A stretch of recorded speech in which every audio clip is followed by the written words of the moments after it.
Thank you for staying with us on the program. It's Sunday Politics on Channels Television, the nation's news leader.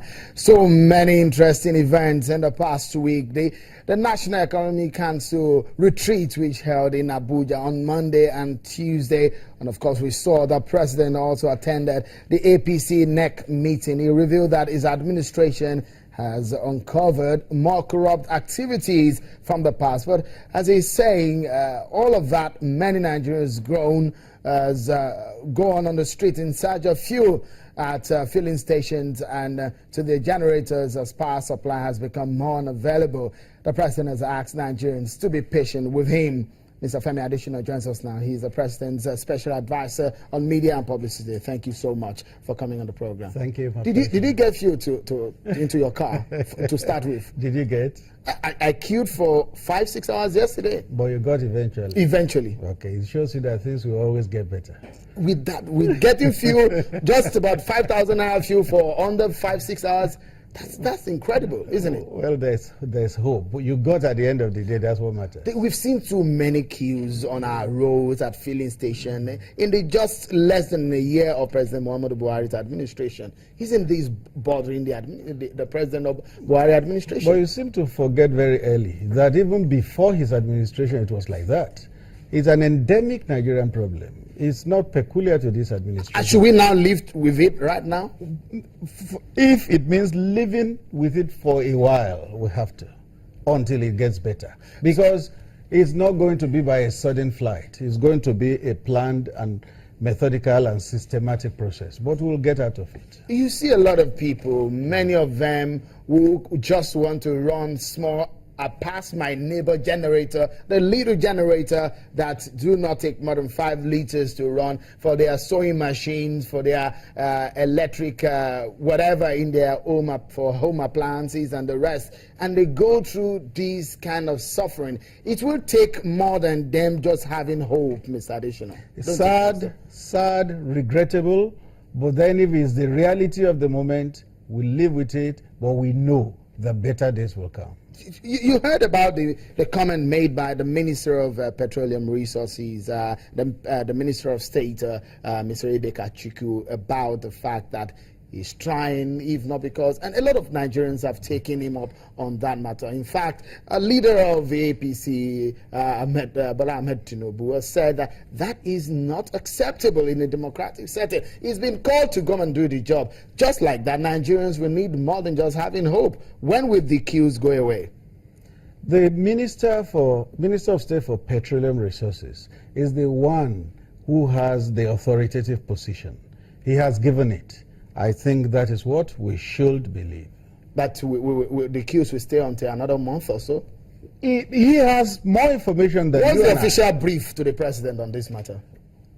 There would not be another official brief apart from what he has said. He's Minister of State for Petroleum. But the president is the Minister of Petroleum. Yes. Yeah, but the president should have a better brief than even the Minister of State.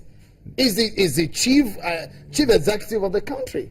Yes, and if his people are suffering across board, in some states they sell fuel for over 130 naira per liter, above the 86, 87 naira official rate. When you don't have a control of all the variables, such things are bound to happen. We lived in this country 16 years of PDP, even before the military rule, when the process of refining petroleum locally was virtually short-circuited. The refineries were there, they were allowed to run aground. And when you don't have the variables under your control, anything can happen. It used to be that NNPC imported 60% of fuel we needed locally. At a time it crept to 70%, now it's almost 100%. When a situation like that is on ground, anything can happen.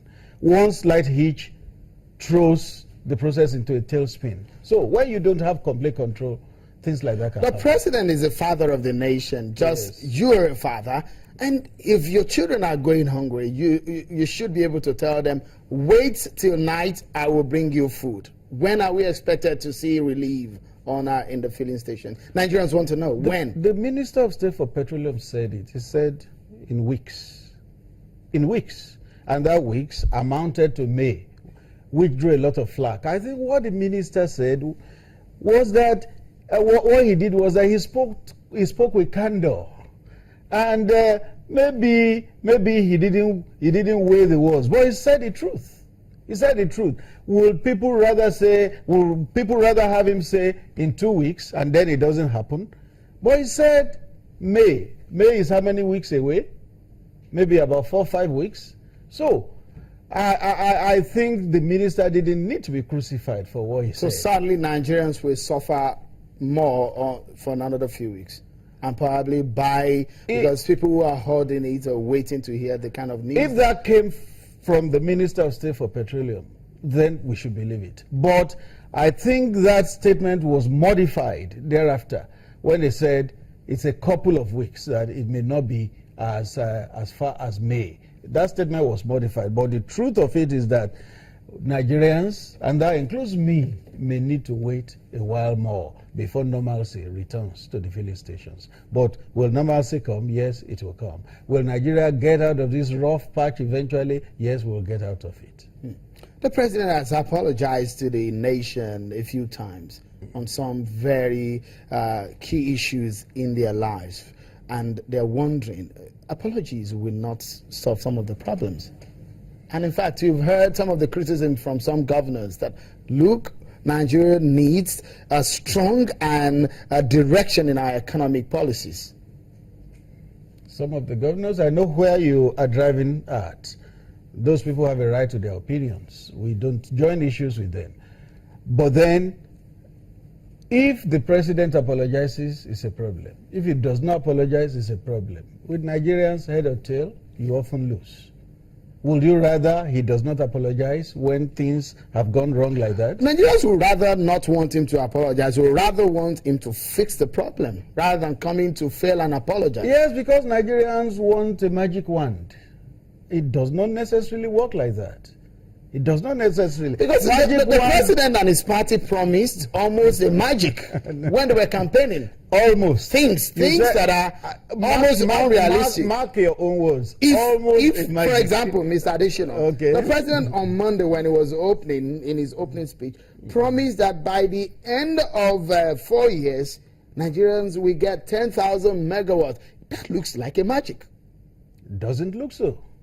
It doesn't look so. Is that realistic? It doesn't look so. Don't forget that about 4 weeks ago, Nigeria had 5,070 megawatts of electricity with a promise that by December this year, another 2,000 will be added to it, and it will be 7,070 megawatts. That's at the end of 2016. So if at the end of 2016 we have 7,000 megawatts, what makes 10,000 megawatts impossible by 2019? That was a flash, isn't it? That 5,000 you mentioned. And you know because what, we are back to back to less than 3,000. You know what happened? Many Nigerians don't know. You know what happened? Many Nigerians don't know. After we had that 5,000, there was a vandalism of gas pipeline, first in Bayelsa. We've heard that so many times. Yes, we lost about 1,600 megawatts in one day. And then there was another one in Delta State. We lost about another 1,000 megawatts. So if some people are crying that they are in darkness, they should go and hold those who vandalize the installations.